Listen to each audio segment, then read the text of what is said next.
യുഎസിലേക്കുള്ള അനധികൃത കുടിയേറ്റം തടയുമെന്ന പ്രഖ്യാപനവുമായി നിയുക്ത അമേരിക്കൻ പ്രസിഡന്റ് ഡൊണാൾഡ് ട്രംപ്. കുടിയേറ്റക്കാർക്കെതിരെ കർശന നിലപാടെടുക്കുന്നതിന്റെ സൂചനയായി കാനഡയ്ക്കും മെക്സിക്കോയ്ക്കുമെതിരെ ശക്തമായ നിലപാടാണ് ട്രംപ് സ്വീകരിക്കുന്നത്. അനധികൃത കുടിയേറ്റം അവസാനിപ്പിച്ചില്ലെങ്കിൽ കാനഡയുടെയും മെക്സിക്കോയുടെയും ഇറക്കുമതിക്ക് നികുതി ഉയർത്തുമെന്നാണ് ട്രംപിന്റെ പ്രഖ്യാപനം. ഇതിന് മെക്സിക്കോ സമ്മതിച്ചുവെന്നും ട്രംപ് വാദിച്ചിരുന്നു. എന്നാൽ അനധികൃത കുടിയേറ്റം തടയുമെന്ന് സമ്മതിച്ചതായുള്ള നിയുക്ത പ്രസിഡന്റ് ഡൊണാൾഡ് ട്രംപിന്റെ വാദം തള്ളി മെക്സിക്കോ രംഗത്തെത്തിയിട്ടുണ്ട്. അതിർത്തികൾ അടയ്ക്കില്ലെന്നും സർക്കാരുമായും ജനങ്ങളുമായും ബന്ധം ശക്തമാക്കുകയാണ് ലക്ഷ്യമെന്നും Mexican president Claudia Sheinbaum Pardo പറഞ്ഞു.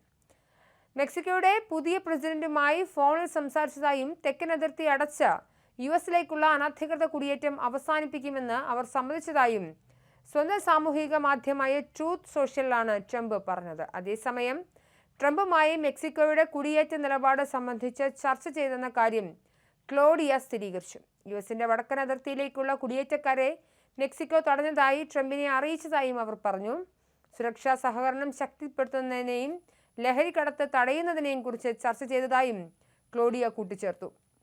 മെക്സിക്കോയുമായി സഹകരിച്ച് ജോ ബൈഡൻ ഭരണകൂടം സ്വീകരിച്ച നടപടികളെ തുടർന്ന് അനധികൃത കുടിയേറ്റത്തിൽ 40% കുറവുണ്ടായെന്നാണ് ഏറ്റവും പുതിയ റിപ്പോർട്ട്.